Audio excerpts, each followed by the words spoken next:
lovely people. I'm Daniel Claremont. I'm the Acadian therapist, and you're once again in lovely and slightly wet rural Nova Scotia. That's why we're in my sunroom today, or I guess weather room would be more appropriate.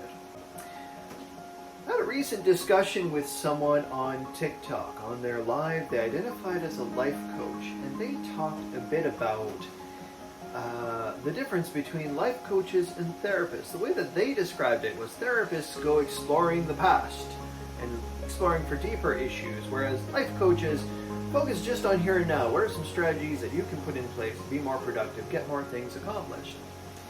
And so I wanted to talk a little bit about that difference, because this is a good question. Do I need to talk about this stuff? Do I need to go over the past? Can't I just leave it behind me and do something that's going to make my life better here and now? These are excellent questions. These are questions that come up pretty often in therapy. I'm going to give you the annoying therapist answer, which is, it depends. What it depends on is going to be the topic of this week's episode. So I hope that you'll stay with me. We'll go exploring a little bit about when it's important to go looking for underlying causes and when we can just try to distract ourselves and stay focused on what you're working on here now. As always, I'll ask you, if you see value in this content, please feel free to like, subscribe, comment, share. All of that helps support my work here, though. Thank you so much.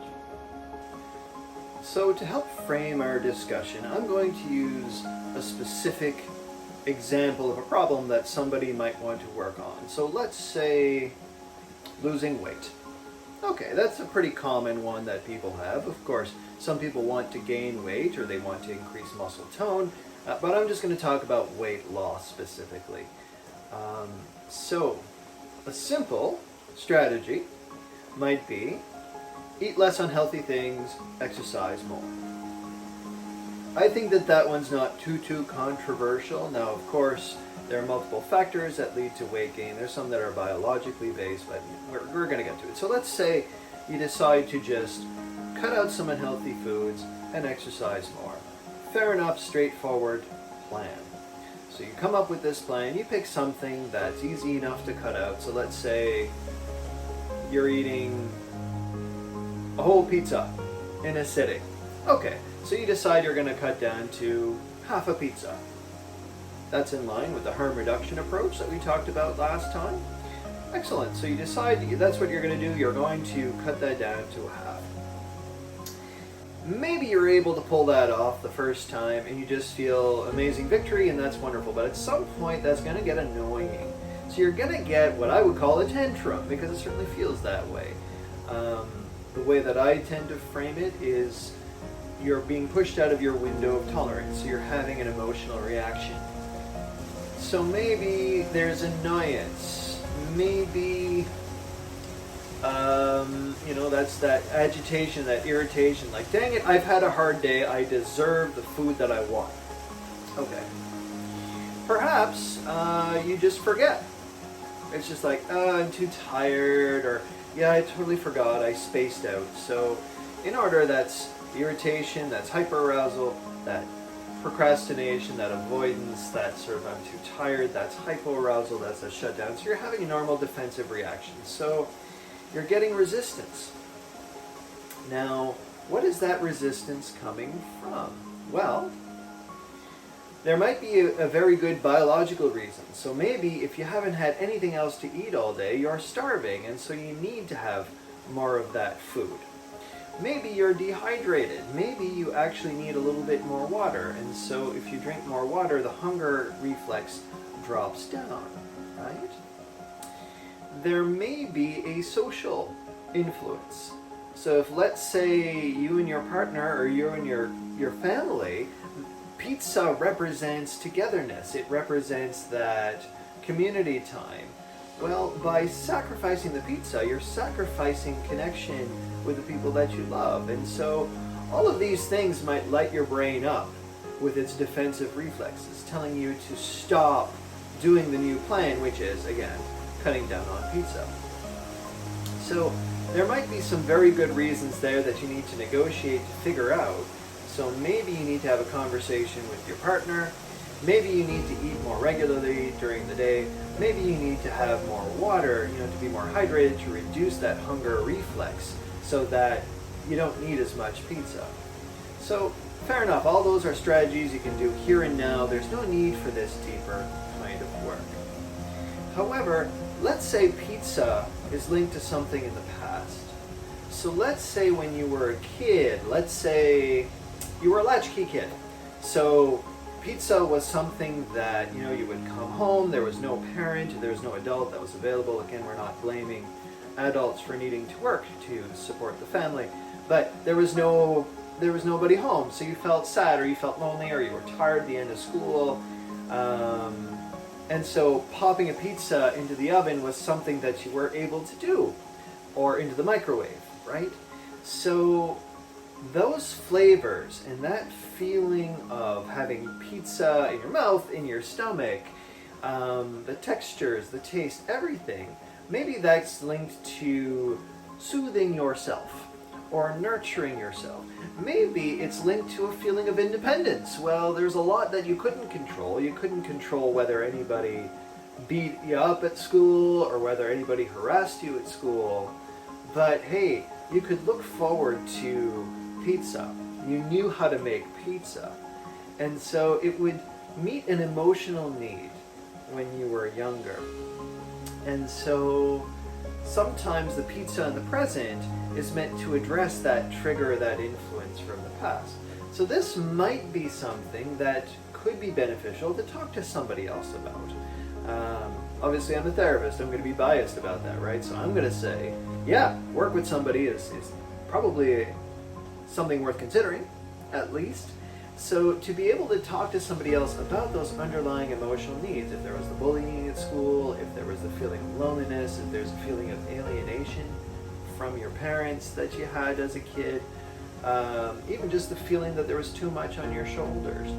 So working with somebody about those underlying issues can be beneficial. So you deal with those underlying issues, those underlying emotions, and then here in the present, currently 2021, so in the present, when you say, all right, I'm not going to have the pizza, and you have an emotional reaction, well, you can try to nurture that. You can try to journal. You can meditate a little bit. You can notice the cravings. Maybe you might use a little bit of that internal family systems approach that we talked about quite a while ago. And again, there's resources linked to that episode about how you can do this just for yourself, although as always, working with somebody else is a lot more beneficial, I think. They can help catch your triggers, they can help catch the things that you don't see yourself. But let's say you're very good at being self-aware, you have an urge to overeat, you nurture yourself, you're kind to yourself, which is addressing that underlying, I'm going to say trauma, but really that underlying trigger, that underlying part of you that goes, but I want it, I need it. Okay, so you deal with that underlying issue, you nurture it, it reduces the intensity of it, which helps you follow through on the plan in the present, here and now. Sometimes triggers like this lead to issues in relationships as well. So when one partner suggests loading the dishwasher a certain way and the other one just refuses to do it, and this leads to conflict. Okay. Well, you could come up with a plan here and now. So you might come up with a schedule, like chores, this is when we have to do things. You might mutually agree to demonstrate for the other person what it is that needs to be done and how to do it so that you can get on the same page. Those approaches can certainly be beneficial. But often when these things start butting heads, it's relating to these past influences. Again, so that might be another situation where it could be helpful to do some exploration. So maybe you had a parent or an older sibling that was really strict with you about the way that a house had to be maintained, or way that a house had to be cleaned, or the way that the dishwasher had to be done. Or maybe when you loaded the dishwasher properly, well, maybe that was the low-hanging fruit of the chores that your parents got you to help with. And so you had pride. You felt good about yourself. It was amazing. It's like, yes, Mom always said I was so good at this task. And so now, here in the present, I have to have the dishes loaded in the dishwasher a certain way. I don't even know why it's important anymore. It was just important at one point. So again, when you can do this exploration into the past, you can understand a little bit why the things that matter so much to us matter, where that comes from. And maybe you hang on to that value. You say, no, that's how it's supposed to be done, and so I want you to do it. Like, this is how I was raised. My mother was a saint. She knew exactly how it was supposed to be done. And so, okay, maybe your partner understands that this is sacred to you, this is very important, so that's fine. Okay, they can adjust. Maybe you do some exploration, you realize, yeah, I guess it's not that big a deal. It just felt like such a big deal. And so maybe now I can be a little bit more flexible, meet my partner where they're at. And again, you come up with this strategy to move forward. So I hope that you're getting the hint with this. It's not all or nothing. We don't have to go exploring through the past to find every trauma, to go rooting through the source of where your identity came from, your ideas came from, your values came from, and just unpacking and undoing all of these things. It's not necessary to do that sometimes. What I would say is, if you're practicing some degree of self-awareness, maybe through some mindfulness practice, like the guided dropping anchor exercise, like if you do that regularly, you start to notice your more subtle reactions, like, I don't like that, or I'm just really annoyed, or I'm just agitated, or I'm just tired, or I'm just frustrated. So that kind of exercise can help you become more aware of those subtle little flickers, those little reflexes that you have, those little reactions, as well as helping you to notice your partner. So suddenly things get quiet. And you're like, oh, what's just happened? It's like there seems to be an issue that's come up between us. Okay, what's going on? And then you can actually have a conversation, ideally where you're both in your window of tolerance or in your survival brain, as we talked about in that episode. So rather than one flipping their lid, you can both stay somewhat grounded to be able to have that mature conversation between adults here in the present, or between mature people here in the present, to be able to come up with a strategy to work through things. And if there is one of those underlying issues, or gosh, you keep trying at this plan, again, sort of brings to mind the stages of change, right? So you come up with a plan, you're trying to act on it, but gosh, you just keep relapsing, you keep going back. Okay, that's fine. Do a little bit of reflection. Maybe there's one of those underlying issues, one of those underlying assumptions in yourself or in your partner that needs to be figured out, either with a therapist or just through some soul searching. Walk on a trail, just sit on the waterfront, sipping a cup of coffee, just doing some reflection, journaling, figuring out, where does this come from?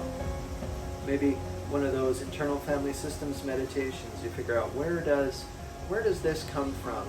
And you talk to that part to sort of get them to let go of that tension, because you don't need it anymore. Maybe it's an outdated rule that you don't need anymore. So those are my thoughts on that. I hope that there's some valuable content here. If you have questions, comments, if you have more specific topics you'd like me to address, you feel free to weigh in. I'd love to hear from you. You can check out my website below. I thank you very much for your time, and we will see you again soon, hopefully on a more sunny day. Take care, my friends. Bye-bye.